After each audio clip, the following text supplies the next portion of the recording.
I'm Mara Webster with In Creative Company, and I'm so excited today to be talking about the fantastic second season of HBO's Somebody Somewhere. We are joined today by actor, writer, and executive producer Bridget Everett, along with writers, creators, and executive producers Hannah Boss and Paul Thureen, and cast members Jeff Hiller, Murray Hill, and Mary Catherine Garrison.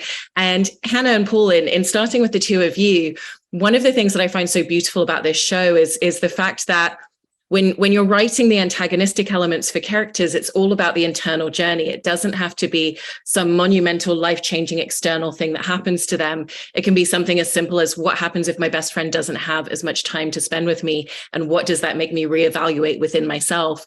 And so I was just really interested in how you approach writing a show and really finding a lot of the narrative arcs within episodes in a way that has this very minute, nuanced conflict that characters have, where it's always the internal journey first and foremost. Well, that's a great question. And we do sort of work on the show with our writers, and also Bridget, Carolyn Strauss, our other EP, and it's sort of a conversation with all of us. And it was Carolyn who sort of, said that this show happens in the cracks, which was sort of putting a word on it, which we really, really love. And I think that, in creating this show, our big thing was really looking at like full characters and looking at like the stories and the people and the journeys that are often shipped to the side narratives. And so that means that you're spending time with the moments of what you have to do to get through the day. And these, it feels like low stakes, but these are sort of like the heightened personal stakes that we spend most of our time with. And so I think for us, sort of looking at these characters as full human beings, capturing the full humanity of them, and sort of looking at, of course, you have to have drive, and you talk about that in TV shows, but sort of us looking at these smaller moments. And if we could, that was the big experiment with the first season, if we could tell the story with those stakes and at those levels and focusing on those moments, is that enough? And I feel like that's sort of the journey of a lot of these characters. Like, is that enough?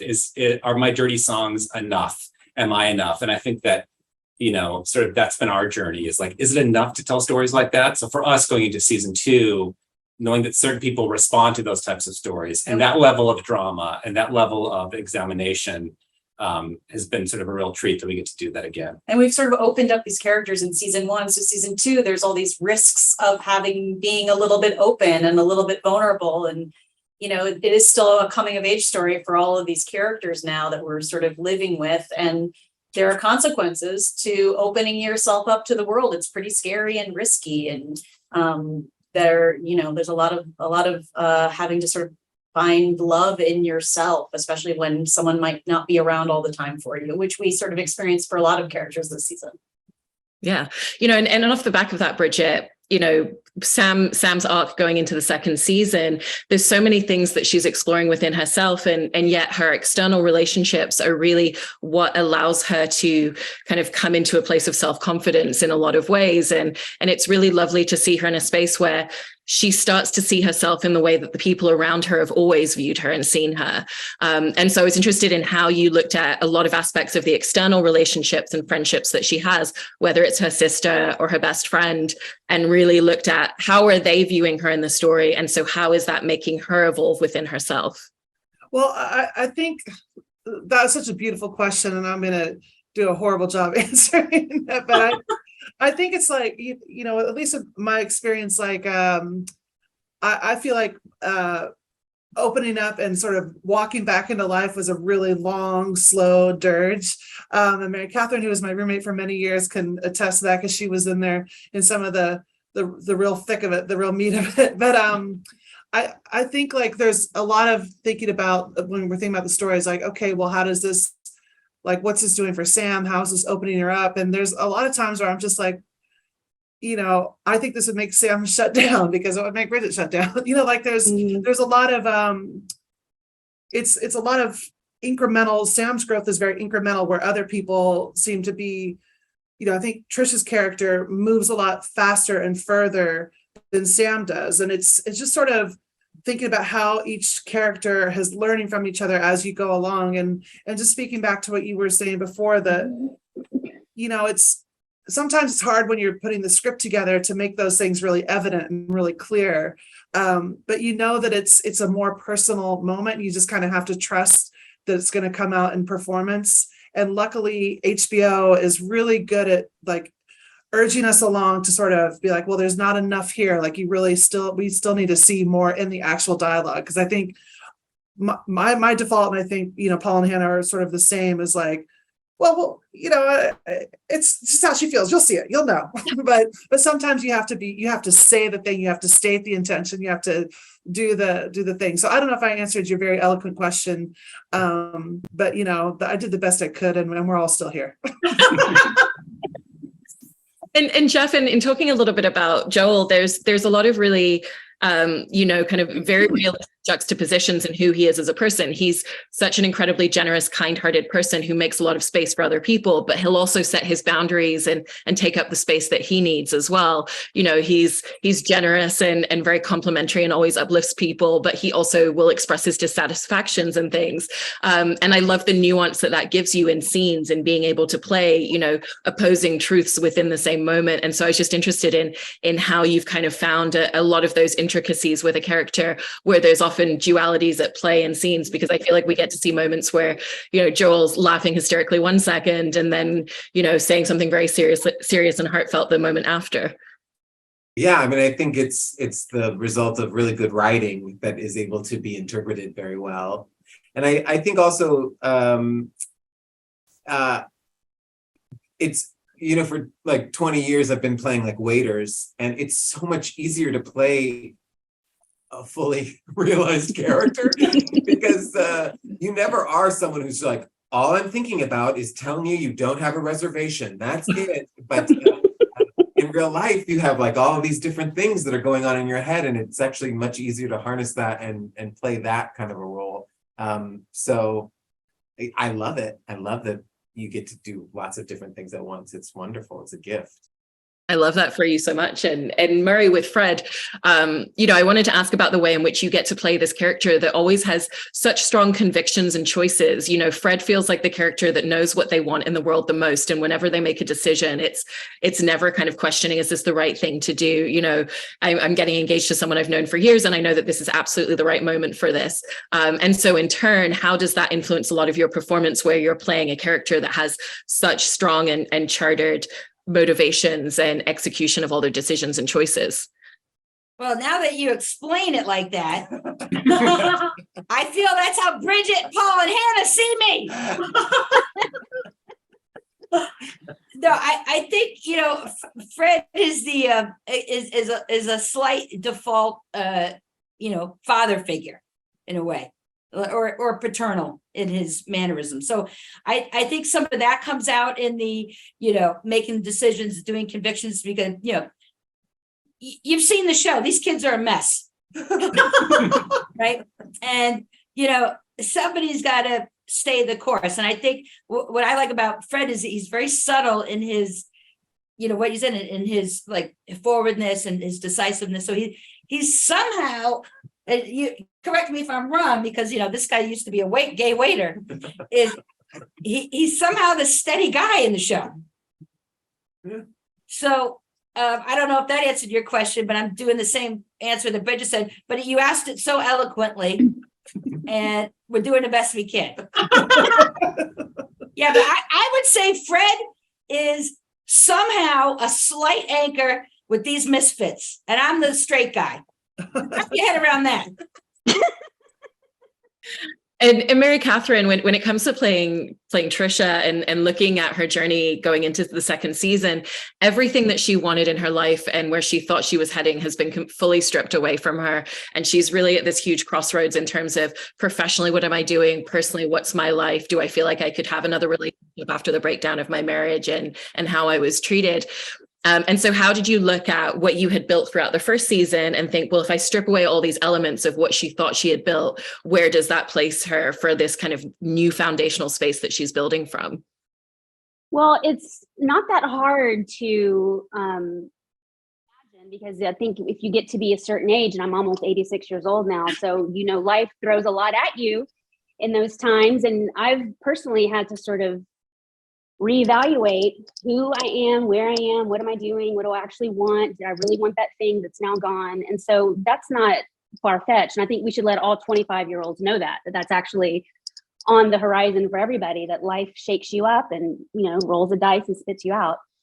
But like everyone else has been saying, the gift of this show, which is why it's like the holy grail for me in terms of what I've always wanted to do in my career, is that you are like Jeff was saying, these people, like you meet Trisha. Trisha looks like a one note kind of thing. Oh, she's a bitch. She's religious and she hates all gay people.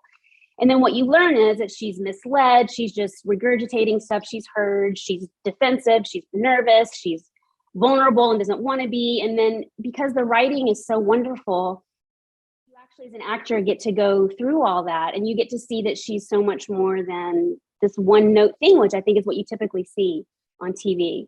And so this is what I prefer to watch. I like the nuance, and I like the full realization of these people. And it's an absolute joy to act. And I also don't know what I'm saying or what I'm doing. And I'm also doing the very best that I can. We're all damaged. Then we bring that to the characters. Just someone nod at me that it made sense that I just said. Did it? Yeah. It did. We're I good. bought it. Coming back to you, Bridget, how did you want to use that journey and that relationship that Sam has in terms of music and her voice differently this season? Because season 1 was, how do I re-find my voice? And I remember you talking about she'd been in this space where it was kind of like a limb was missing, and she's now kind of reconnected to that. And so it feels like there's a lot of ways in which it just kind of comes forth much more naturally in her day to day. Even her just sitting in the car with Joel singing Gloria is just a representation of how far she's come since season 1. But then there's a whole new dynamic of, her questioning, well, what is my value now in the world? And that's also through her trajectory and her relationship with music. So how did you want to use those moments of music and song and her voice in a very different way to express this different arc through season 2? Well, I think it's really hard it would be hard to sustain like a choir practice thing where she's going and singing a number every couple, a showstopper or whatever. And that's just not how life is. I think that for me, singing is the most important relationship in my life. It's the thing I love more than anything. And I think that as you're sort of awakening and as you're coming to life, that your communication tool for me and for Sam is singing. So that's going to be complicated. And like sometimes it's like a dumb little song in the car with your sister. Sometimes it crushes your heart, at least for Sam. I'm not saying for the audience. It's just like, but it's the way it weaves its way through life. And that's how I wanted music to be represented. And it just, the odd places where it pops up, because that's how it pops up with my friends. Sometimes you're singing at a house party. Sometimes you're crying, looking at the wall with a glass of wine and a Ani DeFranco song. I don't know why I said Ani DeFranco, but I know why. I remember, I remember when I lived in an apartment with Mary Catherine, and I think I had a Papasan chair in my room. And, like those kinds of things where you just sort of sit in a chair, listen to a song over and over on repeat and feel sorry for yourself. Those moments are just as important as a time when you get on top of the bar at the karaoke place and ripping open your shirt and have the highest high. So it's a little bit of both, a little bit of all of it. And sometimes it's not singing it, it's hearing it. And it's like how hearing other people, whether it's a sweet 17-year-old girl or a room full of people, and how it shifts Sam on a cellular level. I love that. And Paul and Hannah, and kind of going back to a little bit of what Bridget was talking about in terms of Sam's relationships in the season, as you're figuring out this very kind of like special and internalized journey that she's going on throughout a season, how do you kind of centralize her journey and her arc, and then find those moments of, okay, well, what happens if we bring Joel into a scene? What happens if she then talks to her sister? How is this going to either move her forward or potentially kind of cause her to close back a little bit from everything that she's going through? Because that really creates the path of a very like non-linear journey with herself that she's going on. We have so many wonderful actors playing these characters. It's very hard to pick who's going to sort of come into these stories. But this season, I feel like we have a really wonderful balance of sort of Sam-driven stories and things coming from her, and then people sort of unraveling themselves sort of in different lanes next to her. But they all sort of always affect Sam, even though this is not a very like super story driven show. They're all the stakes are all really high. Even if someone's just sitting in a car, the stakes are really high for these characters because they honestly care so much about each other, and they all sort of affect each other in this small town. I think also that I think this show and for Sam, it's always going to be about worthiness and feeling worthy of love. And I think that was a big thing for this story. And I think that all the characters though have connections to that and parts of themselves that they hide, that they think are not important, or for Sam being too big, or for Joel, his spiritual journey. And I think that sometimes you need these people to see the thing in you and to sort of speak it to you for you to be able to grab onto that. So I think that Sam sort of does have this thing that somebody's behavior will affirm sort of the thought that she's had of like, well, this is of course always what's going to happen. This is what happens. So I'm going to pull back. And I think that for Sam, it's then a little step in this idea that instead of pulling back, maybe next time it'll get a little easier and a little easier. And I think that you need the people in your life weaving in and out and sort of showing you who you are sometimes. And I think that that's sort of how this world works. And one of the things that I love about the dynamic of the comedy and the humor in the show, and wanted to ask all of you a little bit about, is just the aspect of allowing the humor to really live and breathe. I can't think of another show that allows its characters to laugh at each other as hard as this show does. There's so often times where you're watching a show and a character makes a joke and no one else around them responds to this. But this is full of not just, smiling in response, but like full blown hysterical laughter and giggles constantly, which is really infectious for the audience, but also as part of what makes it feel so real. And so I was very interested in kind of how you all found the dynamic of that being a really central part of the comedy and the execution of it at play when you first started making the show in season 1. Well, it just feels like a very Mary Catherine, you muted. Some of the laughing in the show is not, in a script. So, I challenge you to not laugh in a lot of these scenes with these people. I mean, it'd be hard not to. We're making each other laugh, and that's like, there's something that I don't always love in a TV show when it's like the bump set spike joke punchline cut to next guy, blah blah blah, like bam bam pow, like that's not real life, so we wanted, a lot of it happens in the editing room. You're like, no, we want to keep that, we want to keep the reaction, we want to let the moment sort of live because it feels real. And we love making each other laugh, and also, you got to cut the cutie, if everything's getting too sort of tender and too whatever, we're all people that like to sort of, laugh through the pain, right? So those moments kind of happen. Yeah, that's what I was going to say, Bridget. It's like, we all do laugh and we giggle and stuff like that, but, it's also a coping mechanism. Mm-hmm. Yeah. And especially for people that have, grown up on the outside, which somebody somewhere is a slice of life of looking at that. Many different types of people who are all marginalized, so we have to laugh. Otherwise, nobody would get laid. And that's what it's all about. The Hawaiian sense. No, but it's true. And I think laughter, just as, people who have grown up oppressed and discriminated, they bond by their troubles and their pain, which the show, shows. It also goes the same for the humor and, the laughing and stuff like that. So it's another way to bond when the world is harsh. Well, it's such a beautiful show. And I love the fact that the second season really just built so much more on everything that you'd created in the first season. So thank you so much for sharing all of this, and congratulations on an amazing second seson of the show. Thank you for the thoughtful questions and for your support. And, love to shake your hand and say, great job. Maybe we didn't rise up to your level with the eloquence, but we're all here. And what she's trying to say is the check's in the mail.